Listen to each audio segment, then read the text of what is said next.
Merci à tous d'être là, même s'il pleut et qu'il fait froid. Ok.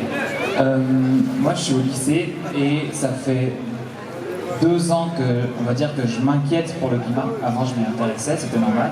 Enfin, je pensais que c'était normal, mais pas tout le monde. Enfin, ouais,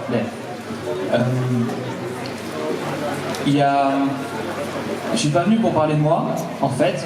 Dans ma famille, ça va paraître complètement fou, mais il y a ma grand-mère. Voilà. Et elle est active dans plusieurs organisations mondiales et européennes, entre autres. Et donc, je vais vous parler d'un truc, c'est que il y a 2 ans, quand je me suis... Non, à peu près il y a une année. Ok, je suis pas super clair. J'ai commencé à... On a parlé à la... Oui, c'est l'émotion. On a commencé à parler d'écologie en famille. Et moi, j'ai dit, je suis végétarien pour le climat. J'ai décidé de plus prendre l'avion ou comme ça. Et donc, ça a fait une réaction chez ma grand-mère qui a décidé, enfin qui a pensé, si mon petit-fils il s'inquiète pour son futur, peut-être que moi aussi, je dois m'inquiéter pour son futur et notre futur à tous. Et donc, je vais vous laisser... je vais lui laisser vous expliquer tout ça et qu'est-ce qui se passe maintenant. Grand-maman, c'est à toi.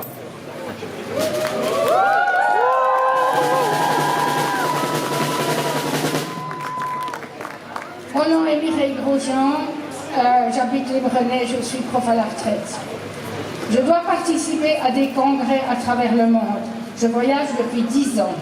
En 2019, 8 voyages, 19 vols.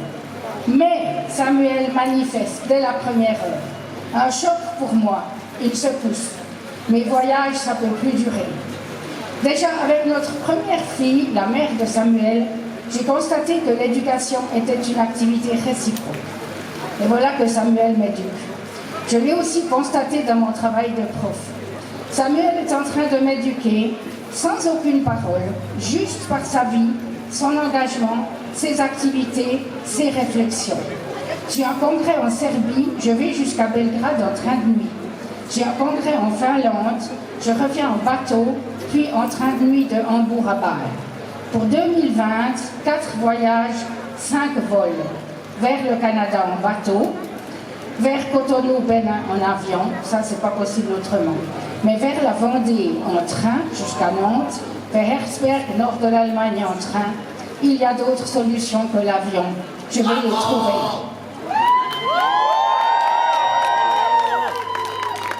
Conséquence de cette réflexion, que j'appelle pour moi l'effet Samuel, j'adhère à Grands-Parents pour le climat. Je ne connais pas encore les membres de cette association, mais ça va pas tarder. Le slogan de Grands-Parents pour le climat, c'est un proverbe africain. On n'hérite pas la terre de nos ancêtres, on l'emprunte à nos enfants. Super. 2 mots d'ordre chez Grands-Parents pour le climat. Sobriété et solidarité. Sobriété. Quand j'étais petite, on me serinait, réfléchis avant de parler. Maintenant, je dirais, réfléchis avant d'acheter. On est matraqué de pubs en tout genre. Les grosses entreprises tentent de créer en nous les besoins et on craque. Il faut savoir qu'à l'heure actuelle, on dépense au niveau mondial plus pour la pub que pour la nourriture. C'est une aberration. Achat de seconde main, Hyper Café, échanges locaux, plus de légumes, moins de gazon dans nos jardins. Il faut explorer de nouveaux chemins. Solidarité. Tout d'abord, solidarité avec les jeunes qui manifestent, qui ont réussi à secouer le cocotier, à changer le monde. Nous les soutenons, nous sommes à leur côté. Nous devons collaborer main dans la main et tirer à la même corde. Nous le voulons. Ils ont toute mon admiration. Solidarité aussi dans notre société avec les démunis et les migrants. Solidarité au niveau mondial pour un partage des richesses et un commerce équitable. Il y a du pain sur la planche. Le colibri, lors d'un incendie de forêt, remplissait son bec d'eau à la rivière et allait la déverser sur l'incendie. Les autres animaux se sont moqués de lui, mais il répondait « Je contribue, Je fais ma part. C'est une belle histoire qui vient d'Amérique du Sud. Le colibri est courageux et les autres, à le voir, prennent conscience que chaque action, même petite, peut changer le monde. Et la meilleure méthode est de se rassembler. Nous devons imiter le colibri.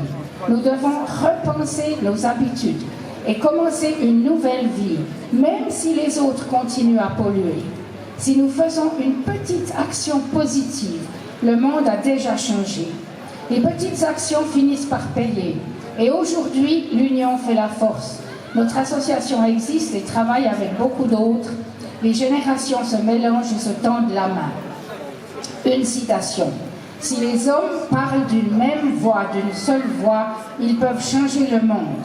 C'est une citation de Madame Jody Williams, prix Nobel de la paix. J'arrive à la fin. Le nœud du problème. Nous devons changer nos mentalités, nos habitudes. Ça prend du temps. Ça ne se fait pas du jour au lendemain. Nous avons besoin d'un lavage de cerveau, de nos vieux cerveaux, plein d'idées fixes, de stéréotypes, d'habitudes. Il y a une gigantesque évolution à faire. Mais au sujet du climat et de la terre, il y a urgence, on ne peut pas attendre. Il nous faut prendre des mesures tout de suite. Là est le nœud du problème, on doit se bouger. J'aimerais reprendre un slogan lu dans la revue Génération. Travailler, s'engager, étudier. Voilà pour les vieux, voilà pour les jeunes. Et maintenant une question à vous. S'enfuir, s'enfouir ou s'investir? Moi j'ai choisi. Et vous?